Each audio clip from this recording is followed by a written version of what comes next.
ಶಾಸಕರ ಅಧಿಕಾರಿಗಳ ದಬ್ಬಾಳಿಕೆ, ಮಾಗಡಿ ಕೆಂಪೇಗೌಡ ಪ್ರತಿಮೆ ಸ್ಥಳಾಂತರ, 400 ಮರಗಳ ಮಾರಣ ಹೋಮ ಖಂಡಿಸಿ ಶ್ರೀ ಕೆಂಪೇಗೌಡ ಅಭಿವೃದ್ಧಿ ಸಮಿತಿ ಹೋರಾಟ.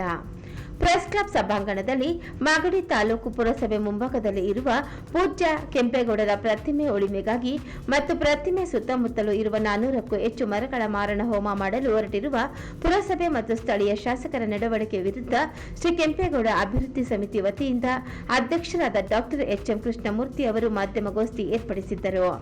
ದಲಿತ ಸಮುದಾಯದ ಮುಖಂಡರಾದ ಜಯರಾಮಯ್ಯ, ಹಿರಿಯ ಪತ್ರಕರ್ತರಾದ ಕುಮಾರ್ ಅವರು ಭಾಗವಹಿಸಿದ್ದರು. ಇದೇ ಸಂದರ್ಭದಲ್ಲಿ ಎಚ್.ಎಂ. ಕೃಷ್ಣಮೂರ್ತಿ ಅವರು ಮಾತನಾಡಿ, ನಾಡು ಕಟ್ಟಿದ ಕೆಂಪೇಗೌಡರಿಗೆ ಅವರ ಪ್ರತಿಮೆ ಸ್ಥಳಾವಕಾಶ ಇಲ್ಲದಂತೆ ಆಗಿದೆ ಎಂಬುದು ಶೋಚನೀಯ ಸಂಗತಿ.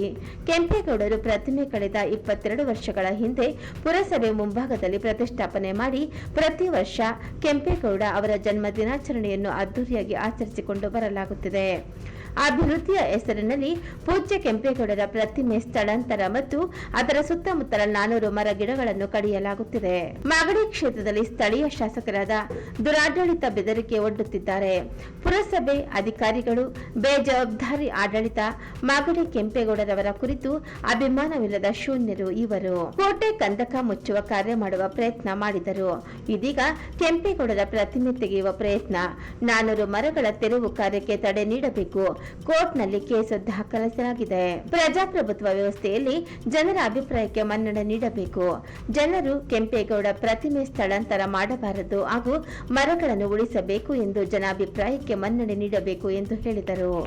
ಮಾಗಡಿಯ ಅಭಿವೃದ್ಧಿ ಕುಟಿತವಾಗಿದೆ. ಬೆಂಗಳೂರು ನಿರ್ಮಾತೃ ಮಾಗಡಿ ಕೆಂಪೇಗೌಡರ ಕಳಸಪ್ರಾಯದವಂಥ ಪಂಚಲೋಹದ ವಿಗ್ರಹವನ್ನು ತೆಗಿಬೇಕು ಅಂತ ಹೇಳಿ ಬದಲಾವಣೆ ಹಾದಿಯಲ್ಲಿ ಇವತ್ತು ಅಲ್ಲಿ ಶಾಸಕರಂತ ಶ್ರೀ ಬಾಲಕೃಷ್ಣ ಅವರು ಮುಂದಾಗಿದ್ದಾರೆ. ಅದನ್ನು ವಿರೋಧವನ್ನು ಮಾಡ್ತಾ ಇದ್ದೀವಿ. ಇದೆಲ್ಲ ಯಾಕೆ ಉದ್ಭವ ಆಯಿತು ಅಂದರೆ 2004-05ರಿಂದ ಒಂದೊಂದೇ ಕೋಟೆಯ ಕಂದಕವನ್ನು ಮುಚ್ಕೊಂಡ್ಬರ್ತಾ ಇದ್ದಾರೆ. ನಾನು ಕೆಂಪೇಗೌಡ ಅಭಿವೃದ್ಧಿ ಸಮಿತಿಯ ಅಧ್ಯಕ್ಷನಾಗಿ ಅದನ್ನು ವಿರೋಧವನ್ನು ಮಾಡ್ಕೊಂಬರ್ತಾ ಇದ್ವಿ. ಅದು ಮಾಗಡಿ ಹಬ್ಬ ಅಂತ ಹೇಳಿ ಕೆಂಪೇಗೌಡರ ಒಂದು ಜಯಂತ್ಯೋತ್ಸವನ ಆಚರಣೆಯನ್ನು ಮಾಡ್ತಾ ಇದ್ವಿ. ಮತ್ತು ಒಂದು ದಕ್ಷಿಣ ಭಾಗದ ಇರುವಂಥ ಕಂದಕ ಅದು ಇವತ್ತು ಮುಚ್ಚಲಿಕ್ಕೆ ಪ್ರಾರಂಭ ಮಾಡಿದಾಗ ನಾವು 7/12/2024 ಇದಕ್ಕೆ ಪ್ರತಿ ವಿರೋಧವನ್ನು ಮಾಡಿದ್ವಿ. ಸ್ವಾಮೀಜಿಗಳು ಮತ್ತು ಎಲ್ಲ ಸಂಘ ಸಂಸ್ಥೆಗಳು ನಾವುಗಳೆಲ್ಲರೂ ಸೇರಿ ಇದು ಮಾಡಬಾರ್ದು, ಇರೋ ಒಂದು ಕಂದಕ ಆದರೂ ಉಳಿಸ್ಕೋಬೇಕು ಅಂಥೇಳಿ ಪ್ರಯತ್ನವನ್ನು ಮಾಡಿದ್ವಿ. ಆ ಪ್ರಯತ್ನ ಮಾಡಿದಾಗ ಏನಂದರೆ ನಾವು ಸರ್ಕಾರಕ್ಕೂ ಮನವಿಯನ್ನು ಕೊಟ್ಟಿದ್ವಿ. ತಹಸೀಲ್ದಾರ್ ಅವರಿಗೆ ಎಲ್ಲರಿಗೂ ಮನವಿಯನ್ನು ಕೊಟ್ಟಿದ್ವಿ. ಅದಾದ ನಂತರ ಈ ಕೋಟೆಗೆ ಏನಾದರೂ ಒಂದು ವ್ಯವಸ್ಥೆ ಮಾಡಬೇಕಲ್ಲ ಅಂತ ಹೇಳಿದಾಗ ಪುರಾತತ್ವ ಇಲಾಖೆ ಮೈಸೂರಿಗೆ ಹೋದ್ವಿ. ಇದರ ದಾಖಲೆಯನ್ನು ತೆಗೆಸಿದ್ವಿ. ಇದು ಸರ್ಕಾರನೇ ಘೋಷಣೆ ಮಾಡಿದೆ, ಇದು ಕೆಂಪೇಗೌಡರ ಕೋಟೆ, ಕೆಂಪೇಗೌಡರ ಸೊತ್ತು ಅನ್ನುವಂಥ ವಿಚಾರವನ್ನು ಕೊಟ್ಟು ಅವರದೇ ಆದಂಥ ಬರೆದಂಥ ಸರ್ಕಾರದ ಬುಕ್ಕನ್ನು ನಮಗೆ ಕೊಟ್ಟು ನಮಗೆ ಅದರ ತಿಳುವಳಿಕೆಯನ್ನು ಕೊಟ್ಟಿದ್ದಾರೆ.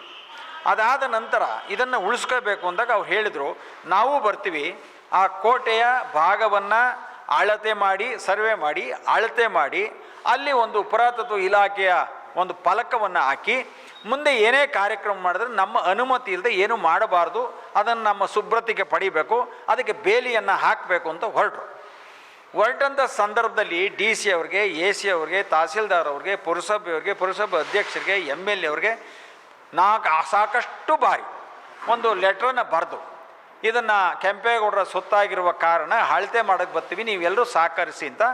ಅದಕ್ಕೆ ಕಿಮ್ಮತ್ತಷ್ಟು ಅದಕ್ಕೆ ಗೌರವ ಕೊಡಲಿಲ್ಲ. 3 ಬಾರಿ ಅಧಿಕಾರಿಗಳು ಬಂದರು, ಅವ್ರನ್ನ ಕ್ಯಾರೆ ಅಂತಲೂ ಮಾತಾಡಿಸಿಲ್ಲ. ಇದು ಒಂದು ಹಂತದಲ್ಲಿ ನಮಗೆ ಭಾಳ ನೋವಾಯಿತು.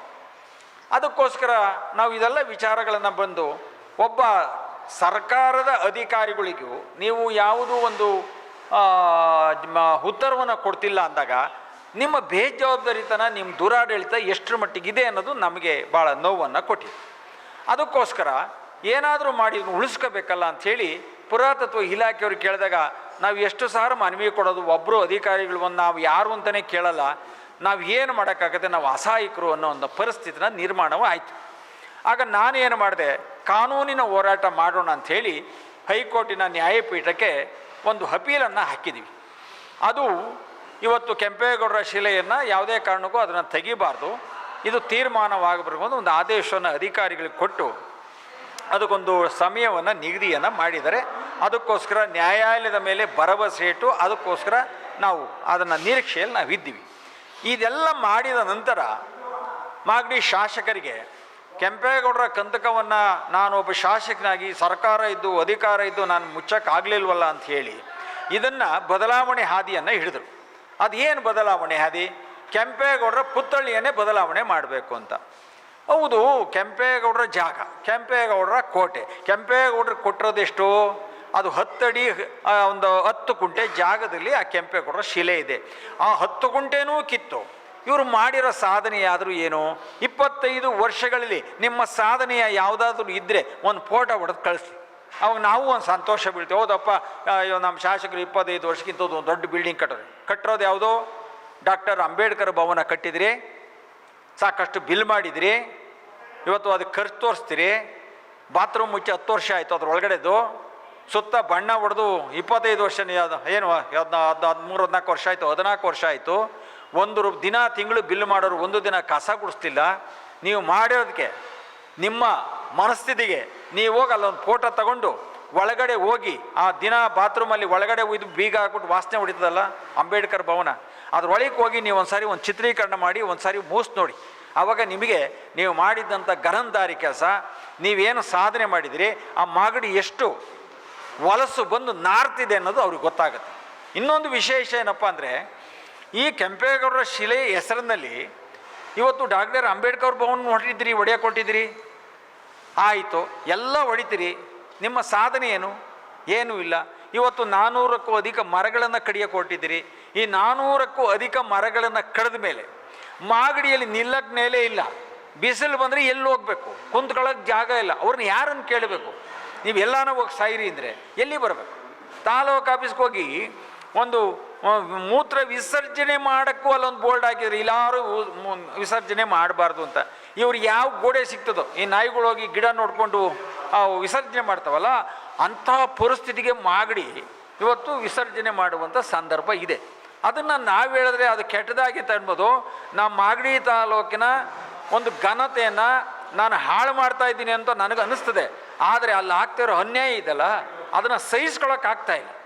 ಅದಕ್ಕೋಸ್ಕರ ಯಾವುದೇ ದೃಶ್ಯ ಮಾಧ್ಯಮದಲ್ಲಿ ಪತ್ರಕರ್ತರಾಗಲಿ ಒಂದು ಸಾರಿ ನೀವು ಮಾಗಡಿಗೆ ಹೋಗಿ ಅಲ್ಲಿನ ಕಷ್ಟಗಳನ್ನು ಕೇಳಿ, ಯಾರ ಬಾಯಲ್ಲಿ ಏನು ಬರ್ತದೆ ಕೇಳಿ, ಅದನ್ನು ಸತ್ಯನ ನೀವು ಹೊರಗಡೆ ಪ್ರಸ್ತಾಪವನ್ನು ಮತ್ತು ಆ ವಿಷಯವನ್ನು ನೀವು ಬಿತ್ತರಿಸಿದರೆ ಇವತ್ತು ಮಾಗಡಿಗೆ ಬಂದಂಥ ಒಂದು ಹಿಂದುಳಿದ ತಾಲೂಕಿನ ಕಳಂಕು ದೂರವಾಗ್ತದೆ.